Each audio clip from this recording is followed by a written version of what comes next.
Selamat malam dan salam sejahtera bagi setiap saudaraku terkasih dalam Yesus Kristus. Tuhan kiranya memberkati setiap saudara yang sedang mendengarkan video renungan malam hari ini. Saudara sedang mendengarkan video renungan malam, renungan firman Tuhan yang dibuat secara ekspositori untuk menjadi renungan harian dan renungan pengantar tidur setiap anak-anak Tuhan. Berharap saudara semua diberkati melalui renungan firman Tuhan. Jika saudara rindu berlangganan dengan channel renungan malam ini, supaya setiap hari saudara bisa diberkati melalui firman Tuhan dan setiap hari saudara didoakan, maka lihatlah tanda subscribe di bawah video ini.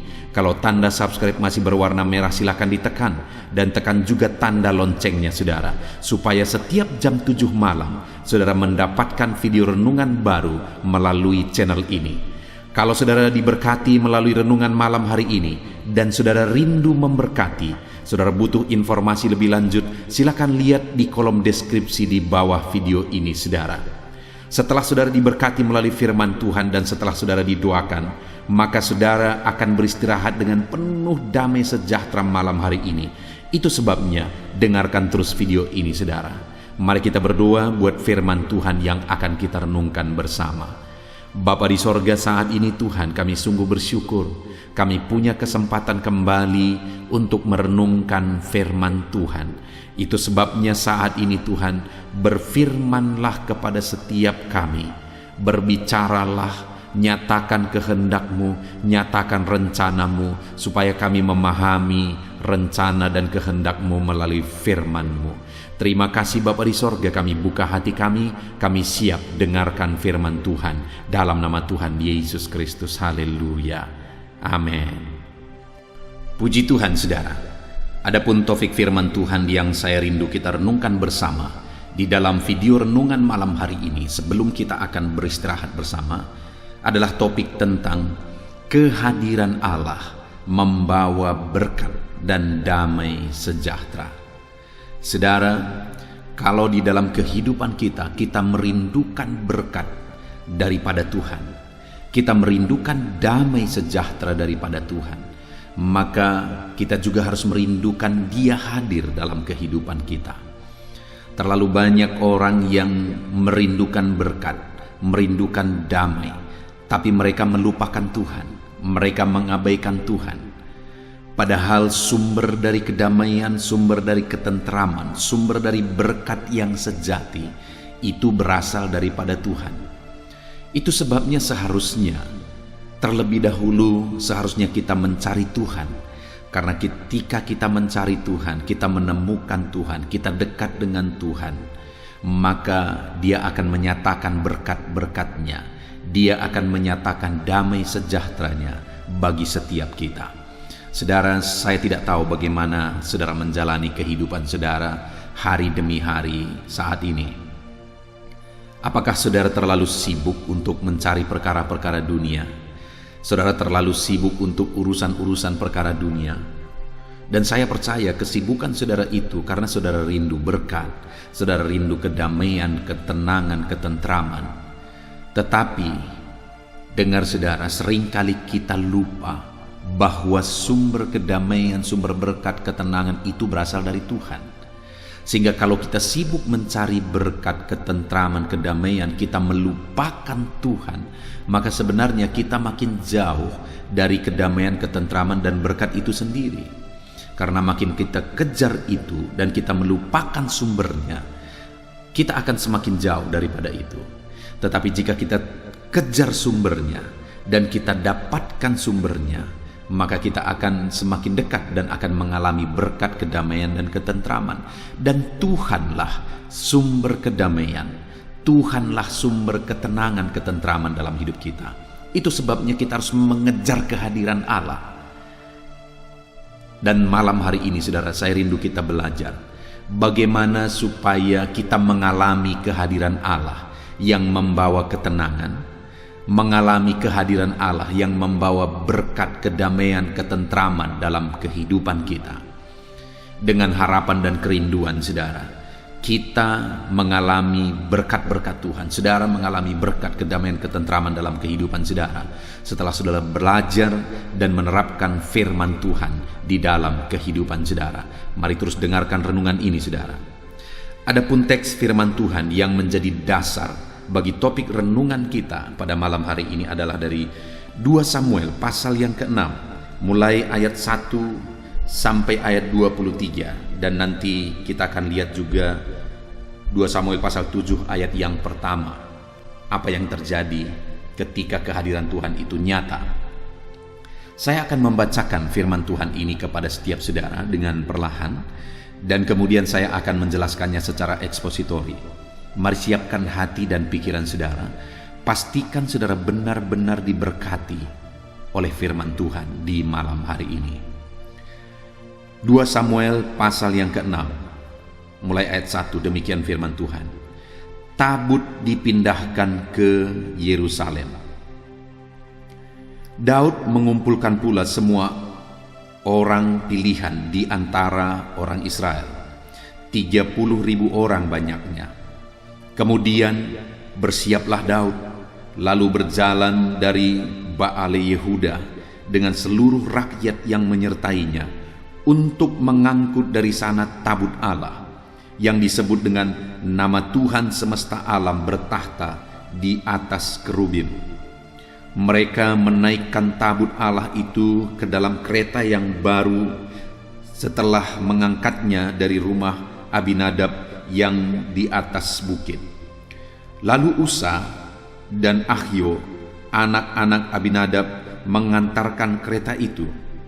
Usa berjalan di samping tabut Allah itu, sedangkan Ahio berjalan di depan tabut itu. Daud dan seluruh kaum Israel menari-nari di hadapan Tuhan dengan sekuat tenaga, diiringi nyanyian kecapi, gambus, rebana, kelentung, dan ceracap. Ketika mereka sampai ke tempat pengirikan Nakon, maka Usa mengulurkan tangannya kepada tabut Allah itu, lalu memegangnya, karena lembu-lembu itu tergelincir. Maka bangkitlah murka Tuhan terhadap Usa, lalu Allah membunuh dia di sana karena keteledorannya itu. Ia mati di sana dekat tabut Allah itu. Daud menjadi marah karena Tuhan telah menyambar Usa demikian hebatnya. Maka tempat itu disebut orang Peres Usa sampai sekarang. Pada waktu itu Daud menjadi takut kepada Tuhan. Lalu katanya, bagaimana tabut Tuhan itu dapat sampai kepadaku? Sebab itu Daud tidak mau memindahkan tabut Tuhan itu ke tempatnya, ke kota Daud. Tetapi Daud menyimpang dan membawanya ke rumah Obed-Edom, orang Gad itu. 3 bulan lamanya tabut Tuhan itu tinggal di rumah Obed-Edom, orang Gad itu. Dan Tuhan memberkati Obed-Edom dan seisi rumahnya. Diberitahukanlah kepada Raja Daud demikian. Tuhan memberkati seisi rumah Obed-Edom dan segala yang ada padanya oleh karena tabut Allah itu. Lalu Daud pergi mengangkut tabut Allah itu dari rumah Obed-Edom ke kota Daud dengan sukacita. Apabila pengangkat-pengangkat tabut Tuhan itu melangkah maju 6 langkah, maka ia mengorbankan seekor lembu dan seekor anak lembu gemukan. Dan Daud menari-nari di hadapan Tuhan dengan sekuat tenaga. Ia berbaju efod dari kain lenan. Daud dan seluruh orang Israel mengangkut tabut Tuhan itu dengan diiringi sorak dan bunyi sangkakala. Ketika tabut Tuhan itu masuk ke kota Daud, maka Mikal, anak perempuan Saul, menjenguk dari jendela, lalu melihat Raja Daud meloncat-loncat serta menari-nari di hadapan Tuhan. Sebab itu ia memandang rendah Daud dalam hatinya. Tabut Tuhan itu dibawa masuk, lalu diletakkan di tempatnya, di dalam kemah yang dibentangkan Daud untuk itu. Kemudian Daud mempersembahkan korban bakaran dan korban keselamatan di hadapan Tuhan. Setelah Daud selesai mempersembahkan korban bakaran dan korban keselamatan, diberkatinyalah bangsa itu demi nama Tuhan semesta alam. Lalu dibagikannya kepada seluruh bangsa itu, kepada seluruh khalayak ramai Israel, baik laki-laki maupun perempuan, kepada masing-masing seketul roti bundar, sekerat daging, dan sepotong kue kismis. Sesudah itu pergilah seluruh bangsa itu masing-masing ke rumahnya. Ketika Daud pulang untuk memberi salam kepada seisi rumahnya, maka keluarlah Mikal binti Saul mendapatkan Daud. Katanya, betapa raja orang Israel yang menelanjangi dirinya pada hari ini di depan mata budak-budak perempuan para hambanya, merasa dirinya terhormat pada hari ini, seperti orang hina dengan tidak malu-malu menelanjangi dirinya. Tetapi berkatalah Daud kepada Mikal, di hadapan Tuhan yang telah memilih aku dengan menyisihkan ayahmu dan segenap keluarganya untuk menunjuk aku menjadi raja atas umat Tuhan, yakni orang Israel. Di hadapan Tuhan aku menari-nari, bahkan aku akan menghinakan diriku lebih daripada itu. Engkau akan memandang aku rendah, tetapi bersama-sama budak-budak perempuan yang kau katakan itu, bersama-sama merekalah aku mau dihormati. Mikal binti Saul tidak mendapat anak sampai hari matinya. Ketika raja telah menetap di rumahnya dan Tuhan telah mengaruniakan keamanan kepadanya terhadap semua musuh di sekelilingnya. Puji Tuhan, saudara. Konteks dari firman Tuhan yang telah dibacakan kepada setiap saudara adalah di mana Raja Daud ingin memindahkan tabut Tuhan ke Yerusalem. Dan tabut Tuhan itu adalah lambang kehadiran Tuhan. Karena dikatakan di ayat 2, saudara, kemudian bersiaplah Daud lalu berjalan dari Baale Yehuda dengan seluruh rakyat yang menyertainya untuk mengangkut dari sana tabut Allah yang disebut dengan nama Tuhan semesta alam yang bertakhta di atas kerubim. Jadi tabut Tuhan itu adalah lambang kehadiran Tuhan. Itu lambang kehadiran Tuhan yang dalam konteks perjanjian lama. Dan pada waktu itu Raja Daud beserta rakyatnya ingin memindahkan tabut Tuhan ke Yerusalem. Dan singkat cerita, saudara, mereka menaikkan tabut itu ke atas kereta untuk membawanya ke Yerusalem. Kemudian, saudara, di tengah jalan, kereta-kereta itu hampir tumbang karena lembu penarik kereta itu tergelincir. Dan kereta itu hampir tumbang, maka ada seorang yang bernama Usa mengulurkan tangannya.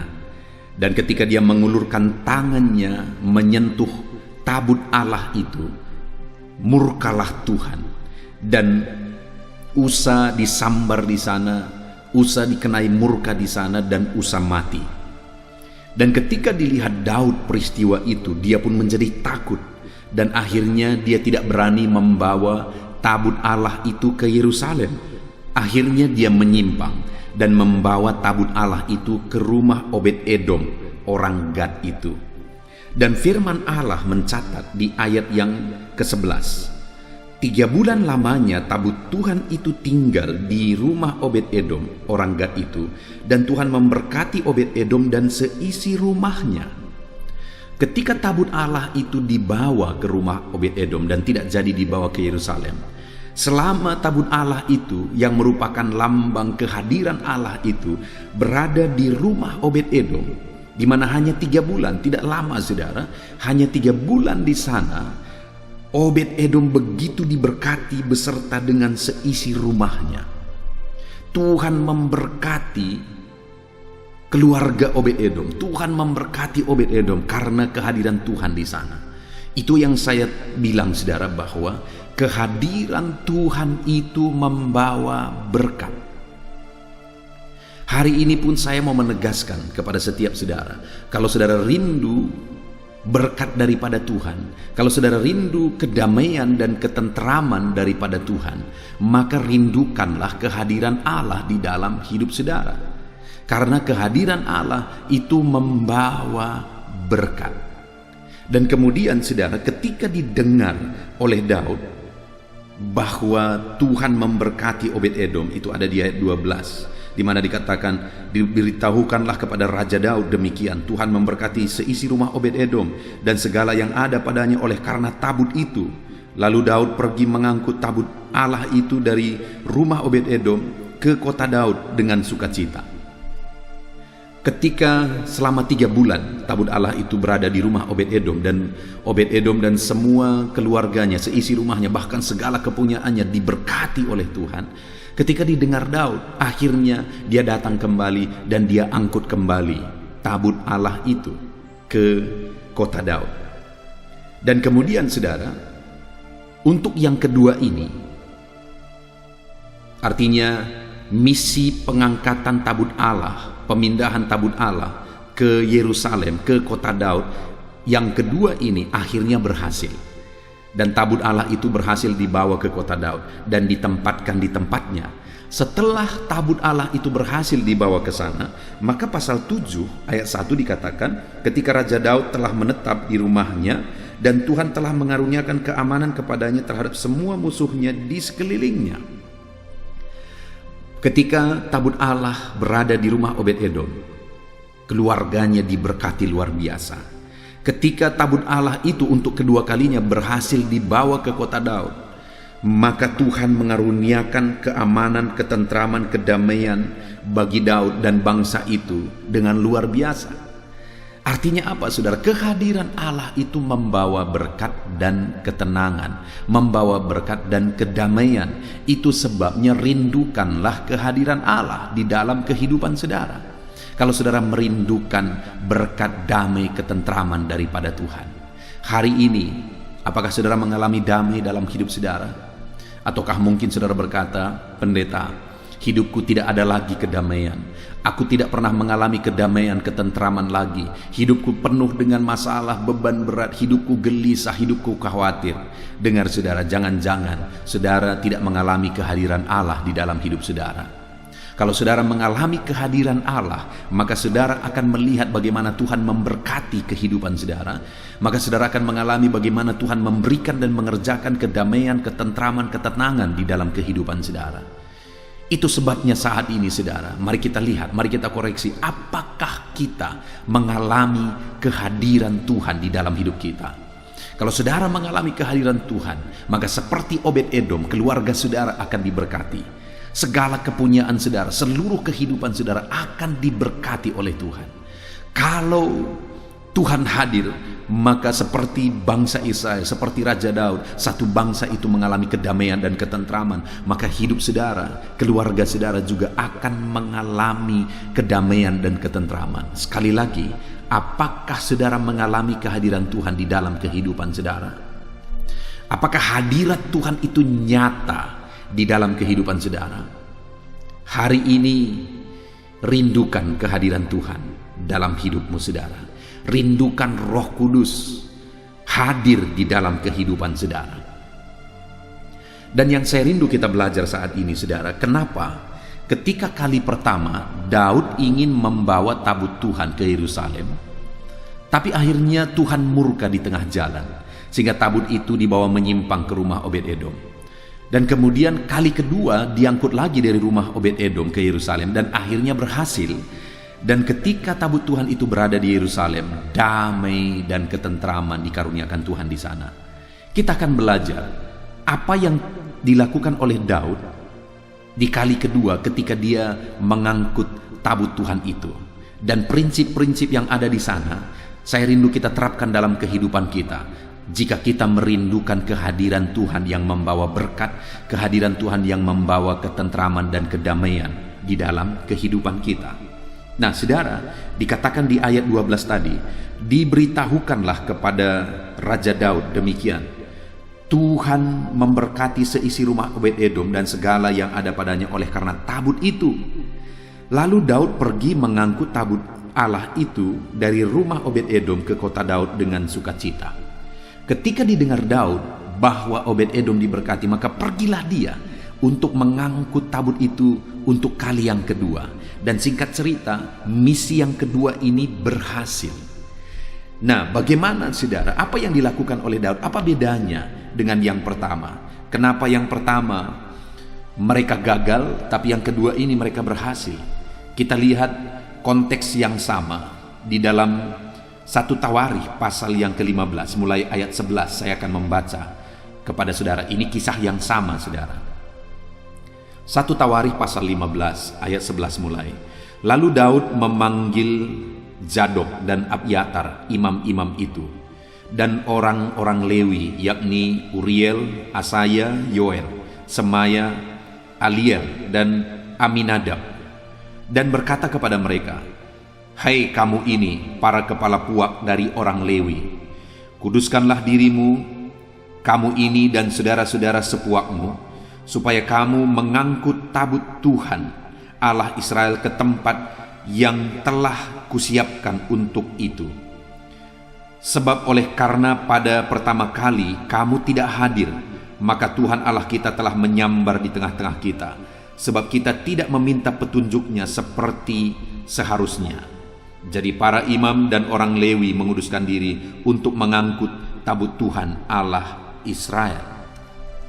Saudara, untuk kali yang pertama saat ingin mengangkat tabut Tuhan ke Yerusalem, yang dilakukan oleh Daud dan umat Israel pada waktu itu adalah mereka mengambil tabut itu, membawanya, mengangkatnya ke kereta lembu, dan kemudian kereta lembu yang membawa tabut itu, sehingga kejadiannya di tengah jalan tergelincirlah lembu itu dan kereta itu hampir tumbang, dan ketika Usa mengulurkan tangan, akhirnya Tuhan murka. Saudara, yang saya lihat di sini adalah karena Daud ingin simple, sehingga dia mengangkat tabut itu ke atas kereta, sehingga mereka tinggal berjalan di belakang. Mereka bisa bersuka cita, semua bisa dengan simple, mereka bisa berjalan dengan santai di belakang. Tapi terjadilah kejadian itu. Lalu kemudian kali yang kedua ini, setelah Daud belajar mempelajari firman Tuhan, maka ternyata tabut itu harus diangkat oleh orang Lewi, tidak boleh ditaruh ke kereta, harus dipikul oleh orang Lewi. Di pundak mereka harus mereka pikul dan mereka berjalan. Itu aturan yang sudah dibuat oleh Tuhan. Itu sebabnya setelah Daud mengerti, akhirnya dia panggil orang-orang Lewi. Dia berkata, "Untuk kali pertama engkau tidak hadir, makanya Tuhan telah murka. Kali ini siapkan dirimu, kuduskan dirimu, engkau akan mengangkut tabut itu." Dan di kali kedua ini, saudara, diangkutlah tabut Tuhan itu di atas pundak orang-orang Lewi dan mereka berjalan. Artinya apa? Untuk kali yang kedua ini, tabut Tuhan itu diangkat sesuai dengan aturan firman Tuhan, sehingga mereka bisa berjalan dengan sukacita, dan kemudian akhirnya misi mereka berhasil. Ketika tabut Tuhan sampai di Yerusalem, Tuhan mengaruniakan kedamaian, ketentraman, dan berkat di tengah-tengah mereka. Artinya, saudara, bahwa ketika tabut Tuhan itu diangkat sesuai dengan aturan firman Tuhan, semua berjalan dengan baik. Akhirnya Tuhan mengaruniakan kedamaian dan ketentraman di tengah-tengah mereka. Sebagai aplikasinya bagi kita hari ini, jika kita rindu mengalami kehadiran Tuhan yang membawa berkat, membawa ketentraman, membawa ketenangan, maka dalam kita menjalani kehidupan kita, saudara, kita harus menjalani sesuai dengan aturan firman Tuhan. Terkadang kita pikir itu baik, tetapi apa yang kita pikir baik itu belum tentu sesuai dengan aturan firman Tuhan. Aturan firman Tuhan bukan berdasarkan apa yang kita pikir baik, tetapi kalau Tuhan sudah perintahkan, lakukan itu sesuai dengan aturan dan standar firman Tuhan. Daud untuk kali pertama waktu mengangkat tabut Tuhan, dia berpikir bahwa kalau dinaikkan itu ke kereta lembu, maka tidak ada yang akan merasa berat, tidak ada yang akan kecapean untuk memikul, dan kami bisa berjalan dengan santai di belakang mengikut kereta lembu itu. Ya, pikiran itu baik, pikiran itu masuk akal, tetapi pikiran itu dan praktek itu tidak sesuai dengan aturan firman Tuhan, sehingga akhirnya gagallah misi pertama itu dan terjadilah korban, yaitu Usa. Dalam menjalani kehidupan kita, saudara, sebagai orang yang merindukan kehadiran Allah yang membawa berkat, membawa ketenangan dan kedamaian, maka jalani hidup saudara sesuai dengan aturan firman Tuhan. Belajar firman Tuhan, saudara. Renungkan firman Tuhan, pahami firman Tuhan, dan kemudian terapkan firman Tuhan dalam hidup saudara. Jalani hari demi hari dalam saudara menjalani hidup saudara sesuai dengan aturan dan standar firman Tuhan. Maka saudara akan melihat Allah menyatakan kehadirannya, dan Allah menyatakan berkat-berkatnya. Karena kehadiran Allah membawa berkat. Allah juga akan menyatakan damai sejahteranya dalam hidup saudara, karena kehadiran Allah membawa damai sejahtera. Ketika tabut Tuhan hadir di rumah Obed-Edom, keluarganya dan segala kepunyaannya diberkati oleh Tuhan. Ketika tabut Tuhan yang merupakan lambang kehadiran Tuhan sampai di Yerusalem dengan berhasil, pada misi yang kedua, akhirnya Tuhan memberkati Israel, memberkati bangsa itu, mereka diam dengan tentram.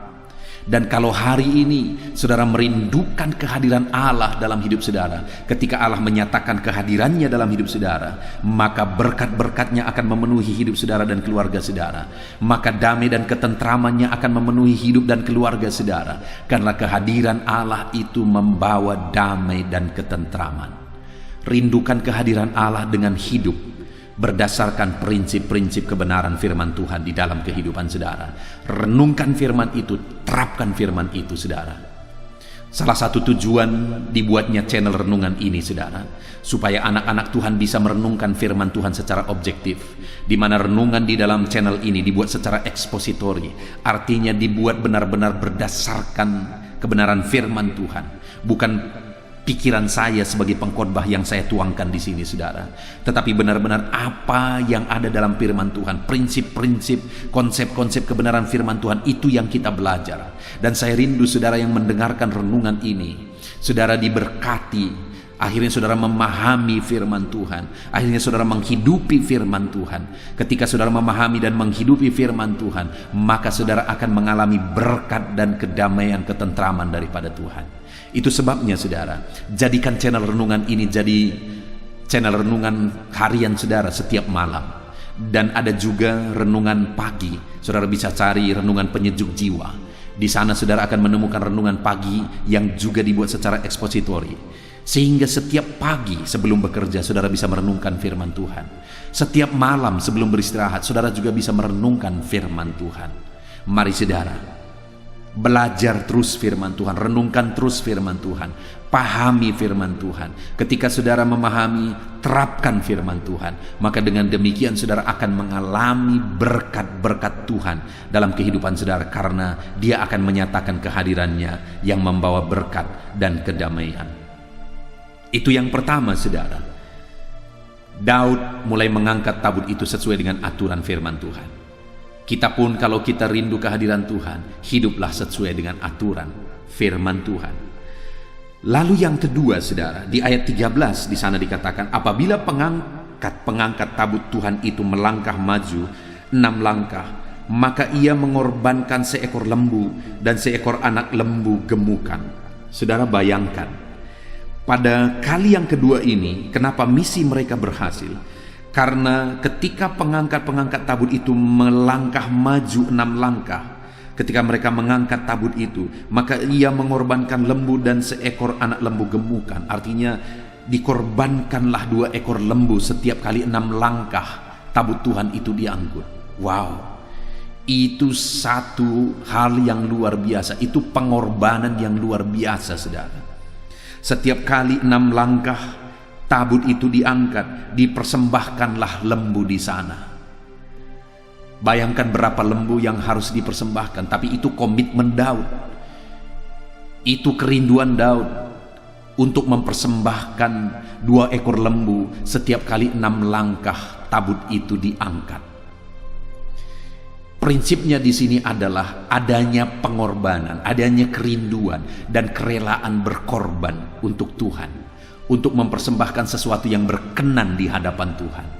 Itu yang dilakukan oleh Daud, sehingga perjalanan itu berjalan dengan baik. Tidak ada lagi peristiwa, tidak ada lagi insiden seperti misi yang pertama. Dan perjalanan pengangkutan tabut Allah itu akhirnya berhasil ketika Daud dengan komitmen, nasar dan kerinduannya, dia mengorbankan seekor lembu dan seekor anak lembu setiap kali 6 langkah tabut Tuhan itu diangkat. Sebagai aplikasinya dalam kehidupan kita hari ini, saudara, biarlah kita punya kerinduan untuk berkorban, korban yang menyenangkan hati Tuhan. Kalau kita rindu kehadiran Tuhan yang membawa berkat dan membawa damai dan ketentraman, jadilah anak-anak Tuhan yang rindu mempersembahkan persembahan-persembahan yang harum di hadapan Tuhan. Milikilah kerelaan berkorban di dalam kehidupan saudara. Persembahkanlah persembahan-persembahan yang harum, yang berkenan di hadapan Tuhan. Apa saja yang bisa kita persembahkan? Tentu saja yang paling utama adalah hidup kita. Yang paling berharga berarti bagi Tuhan adalah hidup kita, hati kita. Kita persembahkan kepada Tuhan. Gunakan hidup kita jadi kemuliaan bagi nama Tuhan. Gunakan hidup kita untuk melayani Tuhan, untuk menyenangkan hati Tuhan. Persembahkan hidup kita bagi kemuliaan nama Tuhan. Saudara juga bisa mempersembahkan berkat-berkat yang Tuhan beri bagi saudara. Persembahkan itu bagi kemuliaan bagi nama Tuhan. Saudara rindu mungkin terlibat dalam pekerjaan Tuhan. Saudara rindu berkorban untuk pekerjaan Tuhan. Kerjakan itu, saudara. Saudara rindu mungkin mengembalikan milik Tuhan, persepuluhan milik Tuhan. Kerjakan itu. Saudara rindu mungkin mengucap syukur, memberi korban ucapan syukur. Kerjakan itu, saudara. Artinya, berilah, lakukanlah persembahan-persembahan yang berkenan di hadapan Tuhan. Ketika saudara diberkati oleh Tuhan, maka jangan lupa untuk berkorban bagi Tuhan, berkorban bagi pekerjaan Tuhan. Jadilah berkat bagi orang lain. Gunakan hidup saudara, harta saudara, berkat yang saudara terima untuk jadi kemuliaan bagi nama Tuhan. Miliki kerelaan berkorban dalam perjalanan kehidupan saudara. Maka ketika saudara rela berkorban untuk kemuliaan nama Tuhan, saudara rela berkorban untuk pekerjaan Tuhan, saudara rela berkorban untuk orang lain, saudara jadi berkat untuk orang lain, untuk orang-orang miskin, orang-orang susah dan sebagainya, maka itu menyenangkan hati Tuhan, saudara. Dan ketika hatinya disenangkan dan dia menyatakan kehadirannya, maka kehadirannya membawa berkat. Kehadirannya akan membawa ketentraman dan kedamaian dalam kehidupan saudara. Hari ini mari kita koreksi kehidupan kita masing-masing, saudara. Apakah kita seorang anak Tuhan yang rindu dan rela berkorban? Jangan-jangan kita menjadi anak Tuhan yang hanya berpikir untuk diri kita. Kita menjadi anak Tuhan yang egois, yang hanya berpikir tentang aku, dan setelah itu aku. Semuanya hanya untuk aku. Bayangkan saudara, Tuhan telah merelakan semuanya. Dia korbankan nyawanya sendiri untuk kita. Bayangkan jika kita hidup hanya untuk diri kita sendiri, betapa sedihnya hati Tuhan.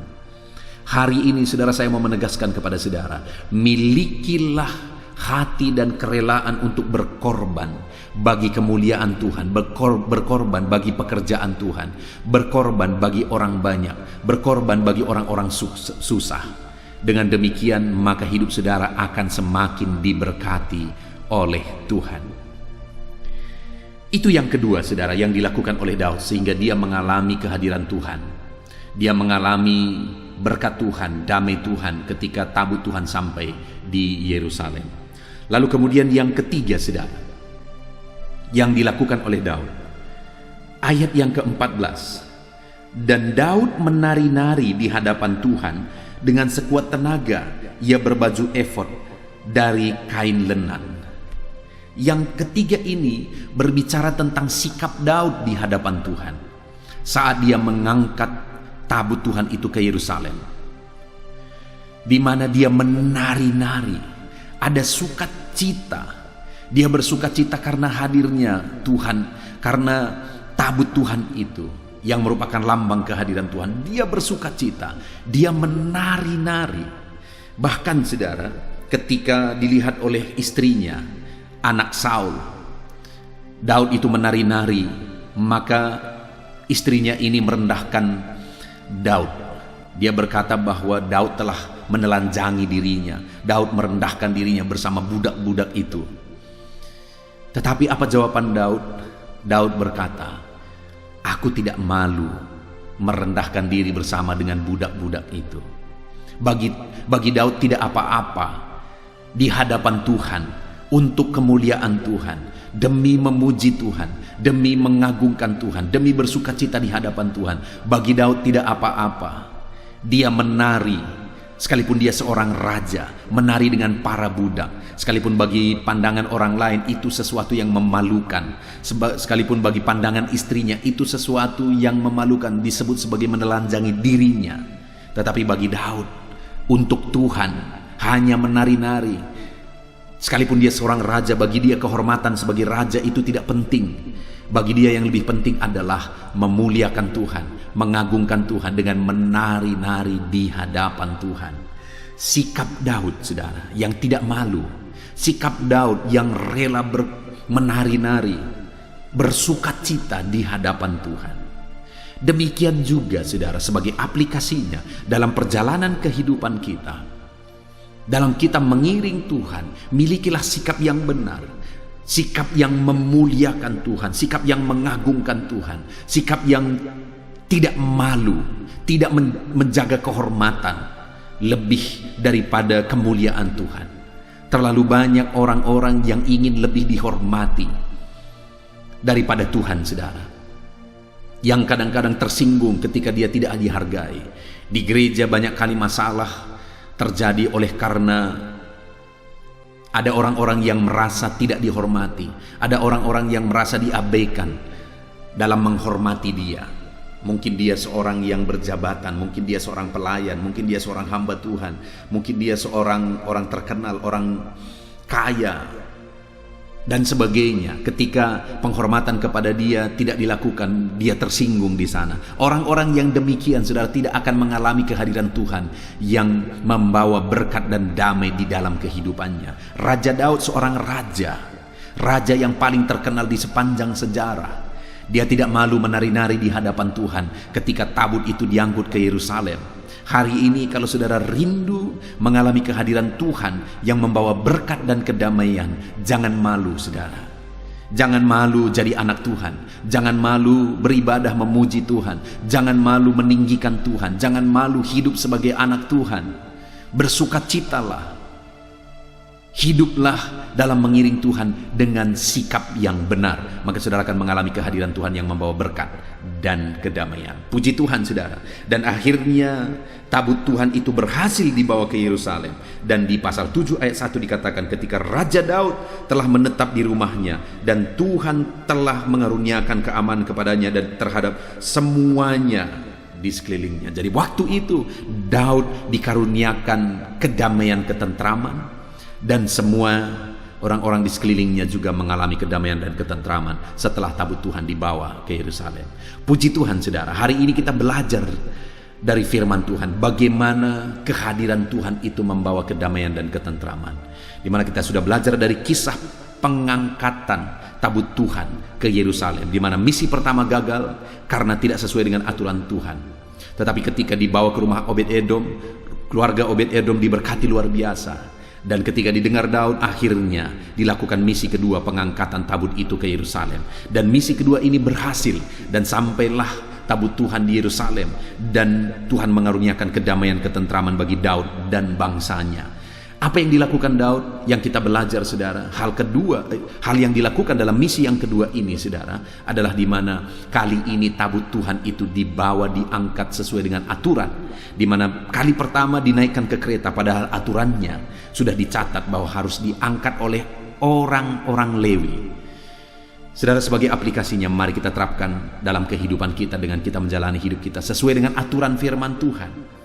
Yang kedua, ketika mengangkut tabut itu, setiap kali 6 langkah Daud mempersembahkan korban lembu, 2 ekor lembu di sana.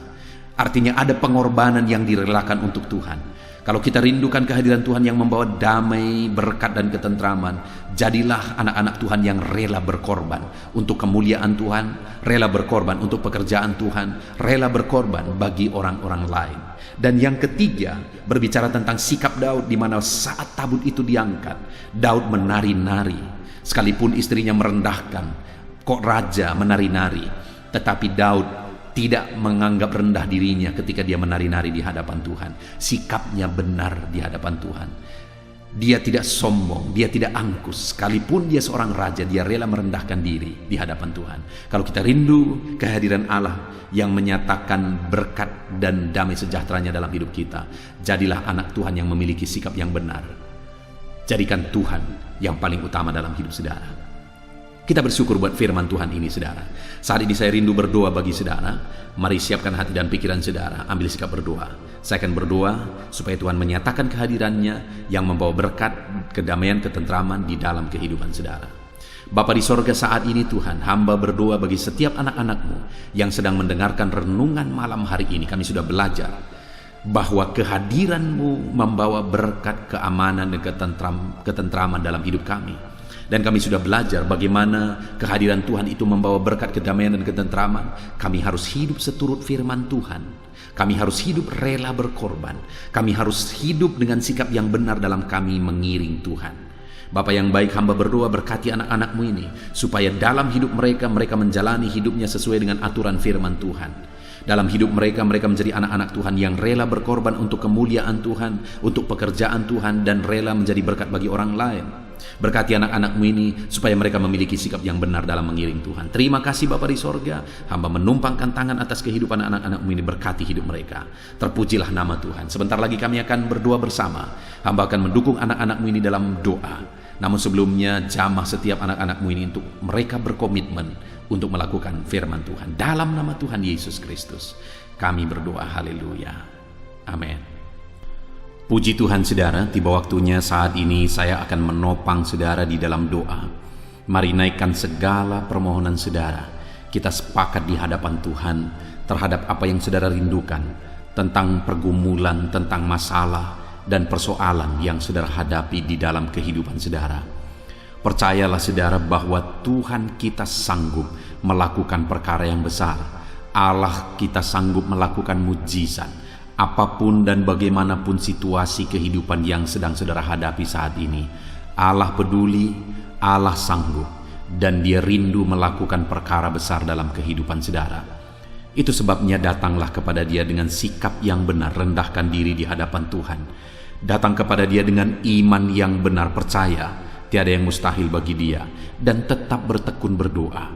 Mungkin saudara sudah sekian lama berdoa dan berseru kepada Tuhan, tetapi sampai saat ini saudara belum melihat jawaban dari doa-doa saudara.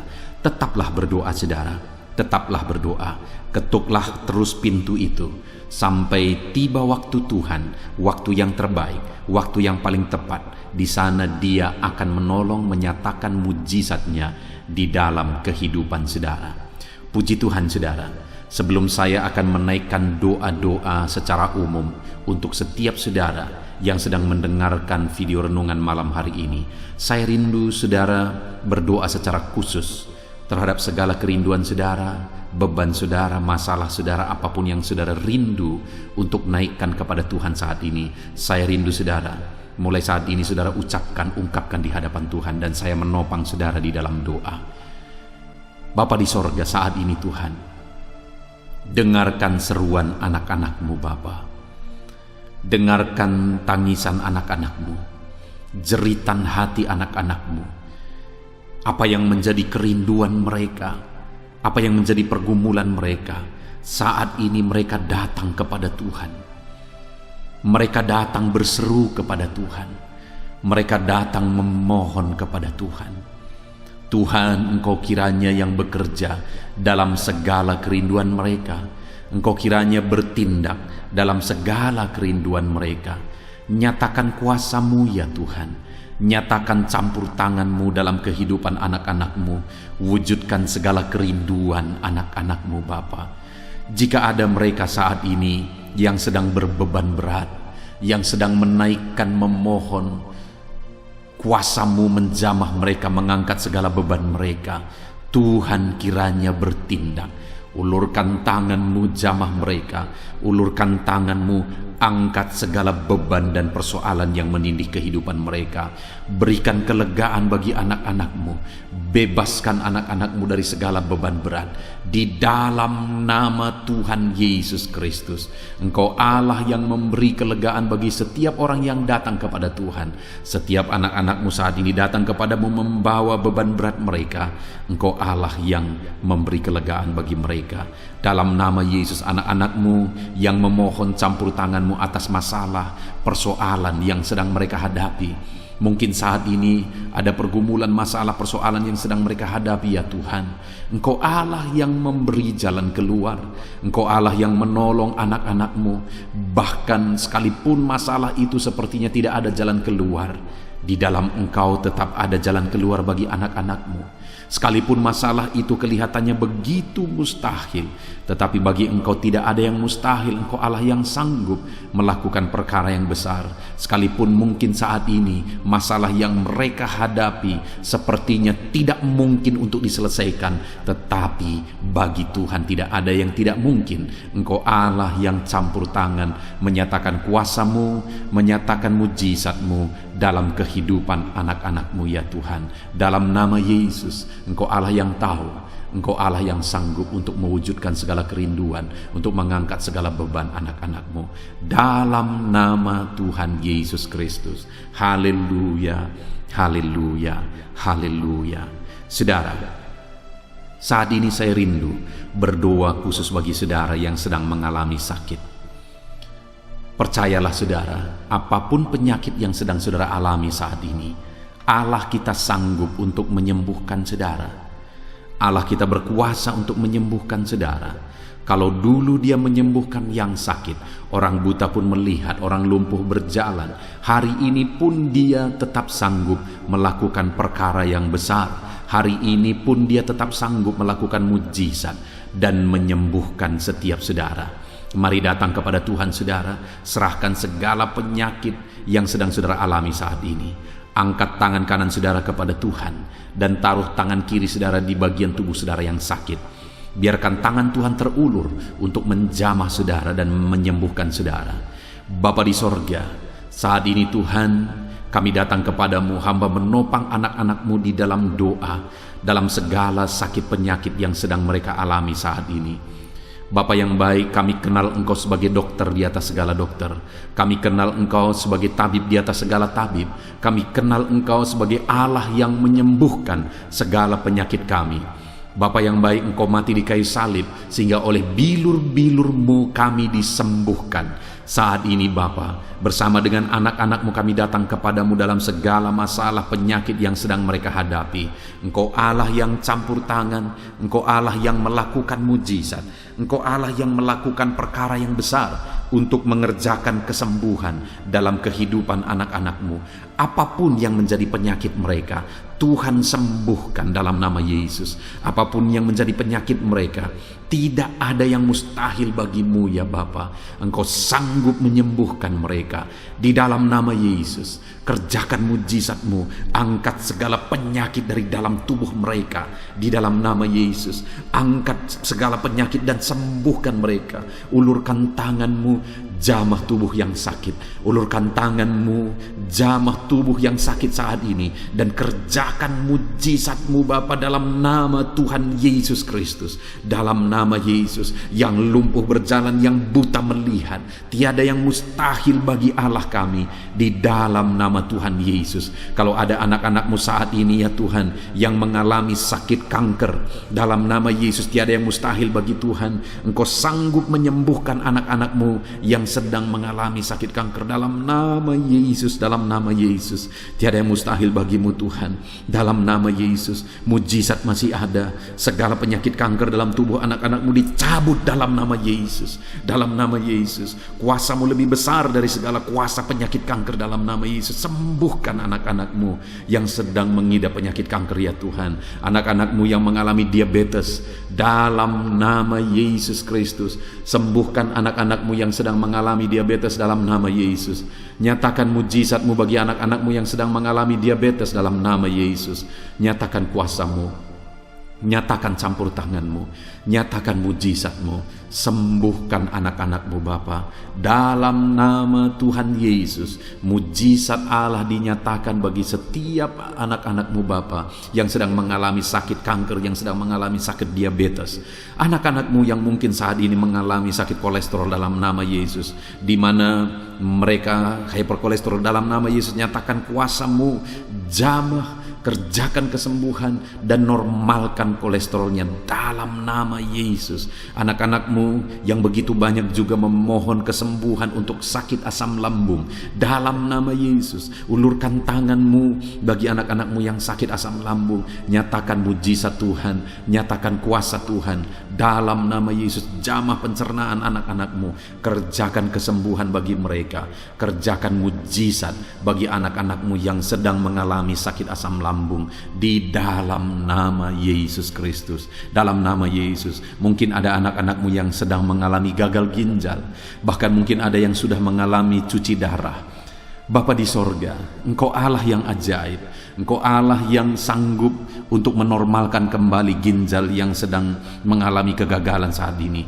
Dalam nama Yesus, pulihkan fungsi ginjal yang sakit saat ini Tuhan, dalam nama Yesus. Nyatakan kuasa-Mu, nyatakan mujizat-Mu, nyatakan perkara besar apapun yang menjadi penyakit anak-anak-Mu. Saat ini kami juga berdoa, anak-anak-Mu yang mengalami hipertensi, dalam nama Yesus, dalam nama Yesus, nyatakan kuasa-Mu, netralkan ya Tuhan, normalkan tensi mereka di dalam nama Yesus, dalam nama Yesus, dalam nama Yesus, dalam nama Yesus. Apapun yang menjadi penyakit anak-anak-Mu, Engkau Allah yang berkuasa, Engkau Allah yang sanggup, Engkau Allah melakukan dan mengerjakan mujizat dalam kehidupan anak-anak-Mu Bapa. Dalam nama Tuhan Yesus Kristus, haleluya, haleluya. Saudara, mungkin saat ini ada penyakit yang belum disebutkan yang sedang saudara alami.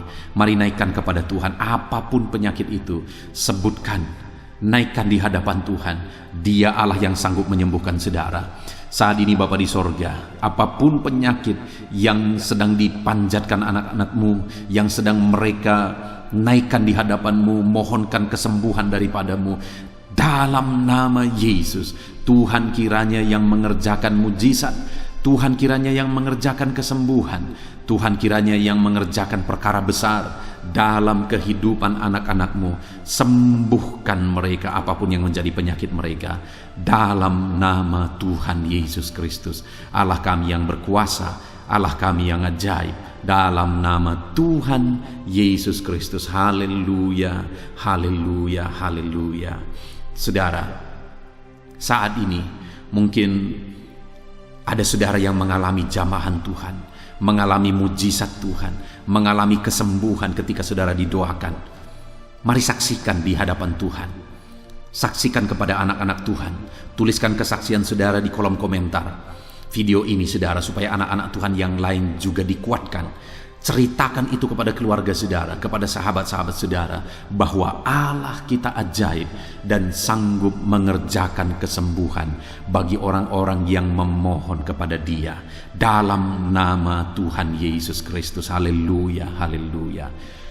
Saudara, saat ini saya rindu juga berdoa bagi keluarga-keluarga saudara yang mengalami sakit. Mungkin ada anggota keluarga saudara yang sakit, orang tua, suami, istri, anak-anak, atau siapapun yang sedang mengalami sakit keluarga saudara saat ini. Mari kita berdoa, panjatkan di hadapan Tuhan.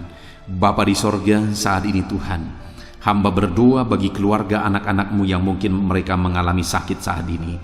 Dalam nama Tuhan Yesus Kristus, Engkau Allah yang sanggup melakukan mujizat, termasuk bagi keluarga-keluarga anak-anak-Mu. Di dalam nama Tuhan Yesus Kristus. Kalau ada orang tua yang sakit, sembuhkan. Kalau ada suami yang sakit, sembuhkan. Kalau ada yang istri yang sakit, sembuhkan. Kalau ada anak-anak yang sakit, sembuhkan Tuhan. Kalau ada sanak saudara yang sakit, kerjakan kesembuhan. Di dalam nama Tuhan Yesus Kristus. Berkati keluarga-keluarga kami, sembuhkan keluarga kami yang sakit, sehingga kami semua bisa bersuka cita dalam damai sejahtera dan kesehatan yang daripada Tuhan. Bapa di sorga, setiap kami yang ada saat ini, setiap anak-anak-Mu yang sedang mendengarkan video renungan hari ini. Bapa yang baik, berikan selalu kami kesehatan. Bapa, Tuhan memberkati tubuh kami, memberkati hidup kami, supaya kami tetap tinggal dalam kesehatan yang daripada Tuhan, tetap dipenuhi oleh kesehatan yang daripada Tuhan. Kami mengalami kesehatan yang daripada Tuhan. Terima kasih Bapa di sorga. Kami naikkan segala pujian, segala hormat, kemuliaan hanya bagi Tuhan. Terima kasih Bapa, biarlah kesehatan menjadi bagian setiap kami. Dalam nama Tuhan Yesus Kristus. Haleluya, haleluya. Saudara, saat ini saya rindu berdoa bagi ekonomi saudara. Mungkin karena kondisi ini ada saudara yang sedang mengalami kesulitan ekonomi. Bahkan mungkin saudara ada yang sudah dililit oleh hutang. Saat ini saya rindu menopang saudara di dalam doa untuk pemulihan ekonomi saudara. Mari datang berseru kepada Tuhan saudara. Bapa di sorga, saat ini Tuhan, hamba berdoa khusus bagi keadaan ekonomi anak-anak-Mu. Di masa pandemi ini Tuhan, mungkin ada anak-anak-Mu yang mengalami keterpurukan ekonomi. Saat ini kami datang kepada Tuhan. Tuhan kiranya yang campur tangan dalam nama Tuhan Yesus Kristus. Pulihkan keadaan ekonomi anak-anak-Mu ya Tuhan. Majukan, angkat ya Tuhan ekonomi anak-anak-Mu kepada tingkat yang lebih baik. Majukan dan kembangkan ekonomi anak-anak-Mu dalam nama Yesus, sehingga ketika ekonomi mereka bertumbuh, ekonomi mereka semakin baik, kebutuhan hidup mereka tercukupi, kerinduan-kerinduan mereka tercukupi. Bahkan ketika Engkau semakin memberkati mereka, mereka bisa menjadi berkat bagi banyak orang dalam nama Yesus. Khususnya ketika Engkau memberkati ekonomi anak-anak-Mu, mereka bisa menjadi berkat bagi pekerjaan Tuhan, bagi pelayanan Tuhan. Di dalam nama Yesus, pulihkan keadaan ekonomi anak-anak-Mu. Mungkin saat ini ada anak-anak-Mu ya Tuhan yang terlilit hutang. Tuhan yang campur tangan sehingga mereka mendapatkan jalan keluar untuk menyelesaikan hutang-hutang mereka dalam nama Tuhan Yesus Kristus. Bapa di sorga, hamba berdoa, berkati segala usaha, pekerjaan dan bisnis anak-anak-Mu ya Tuhan, untuk mengangkat keadaan ekonomi mereka menjadi semakin baik. Berkati usaha mereka, berkati bisnis mereka, berkati pekerjaan mereka. Mungkin dalam situasi dan kondisi seperti ini Tuhan, begitu sulit untuk menjalankan bisnis, usaha dan sebagainya. Tetapi bagi Tuhan tidak ada yang mustahil. Engkau tetap mampu memberikan jalan keluar bagi anak-anak-Mu untuk kemajuan bisnis, pekerjaan, usaha mereka ya Tuhan. Di dalam nama Tuhan Yesus Kristus, Tuhan memberkati segala pekerjaan anak-anak Tuhan dalam nama Tuhan Yesus. Haleluya, haleluya, haleluya. Saat ini ya Tuhan, hamba juga berdoa bagi anak-anak-Mu dalam profesi mereka masing-masing. Tuhan kiranya memberkati profesi anak-anak-Mu, anak-anak-Mu yang pegawai, baik itu PNS atau yang lain yang berprofesi sebagai pegawai. Tuhan campur tangan, Tuhan membela, Tuhan memberkati anak-anak-Mu. Di dalam nama Yesus, ajar mereka melakukan yang terbaik di dalam kehidupan mereka. Dan biarlah Tuhan yang campur tangan sehingga mereka bisa dipromosikan menjadi lebih baik dalam nama Yesus. Berkati juga para buruh ya Tuhan. Tuhan yang campur tangan dalam bidang apapun yang mereka bekerja. Tuhan bekerja, Tuhan bertindak, Tuhan berkarya di dalam kehidupan anak-anak-Mu para buruh ya Tuhan. Engkau Allah yang sanggup bekerja, Engkau Allah yang sanggup melakukan mujizat. Di dalam nama Tuhan Yesus Kristus. Haleluya, haleluya, haleluya, haleluya. Berkati juga ya Tuhan para medis ya Bapa. Saat ini dalam situasi pandemi seperti ini, mereka membutuhkan campur tangan Tuhan untuk memberi mereka daya tahan tubuh yang kuat. Tuhan campur tangan, berkati para medis ya Tuhan.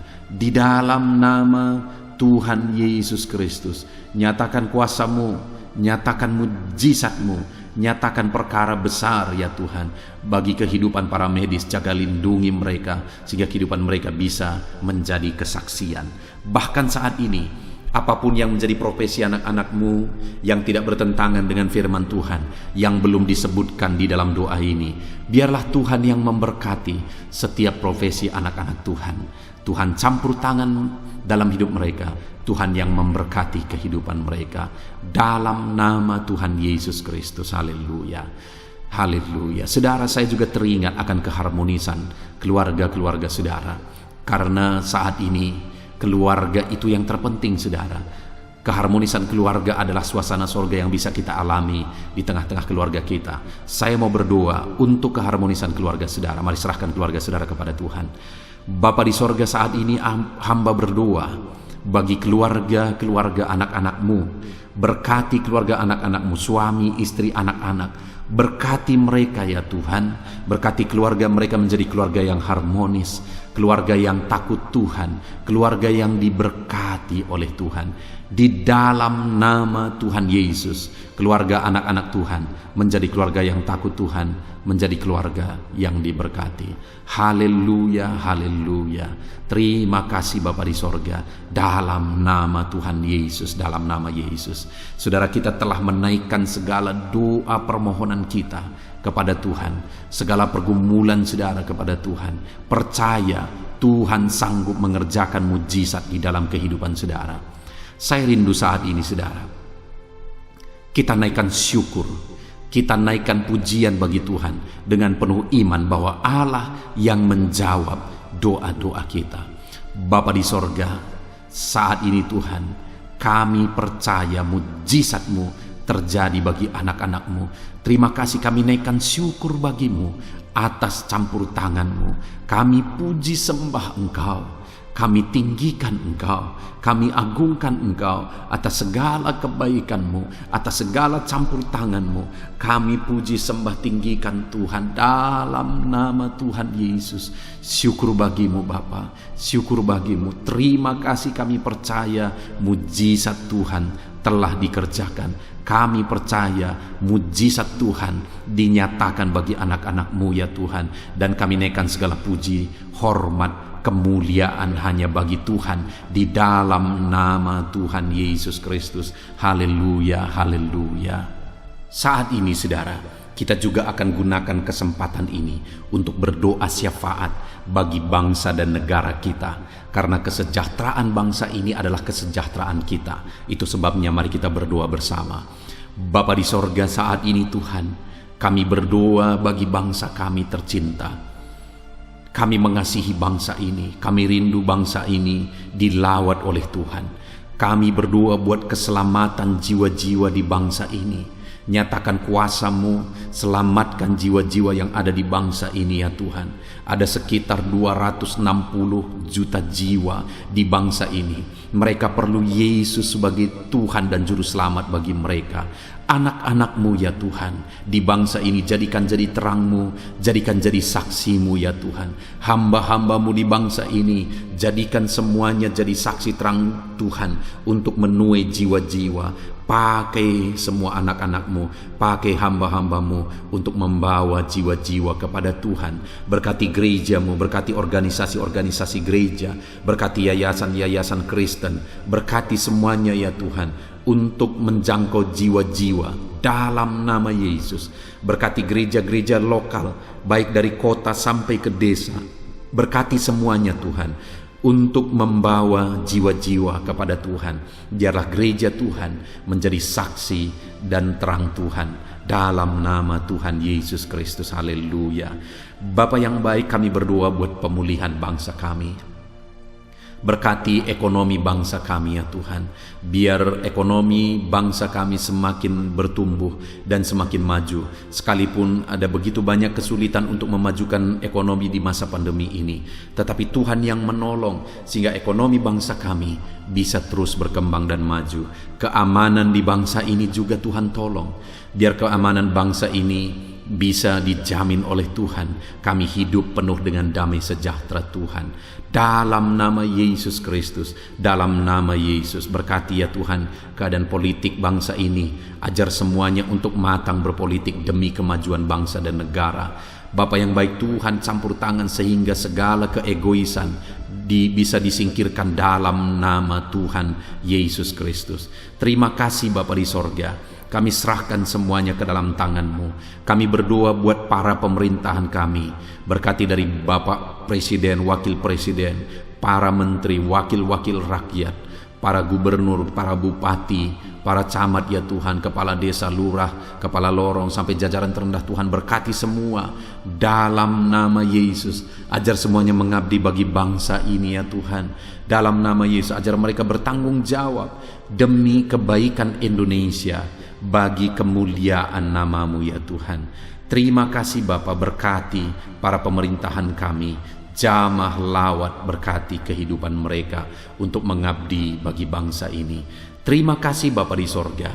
Di dalam nama Tuhan Yesus Kristus, Engkau Allah yang campur tangan bagi bangsa kami tercinta. Engkau Allah yang bekerja di tengah-tengah bangsa kami yang tercinta. Terpujilah nama Tuhan. Inilah doa kami bagi bangsa ini. Tuhan yang mendengar kami, Tuhan yang menjawab kami, Tuhan yang menyatakan mujizat-Mu bagi kami. Ini doa kami Bapa, di dalam nama Tuhan Yesus Kristus. Kami naikkan segala pujian, kami naikkan segala pengagungan kepada-Mu ya Tuhan.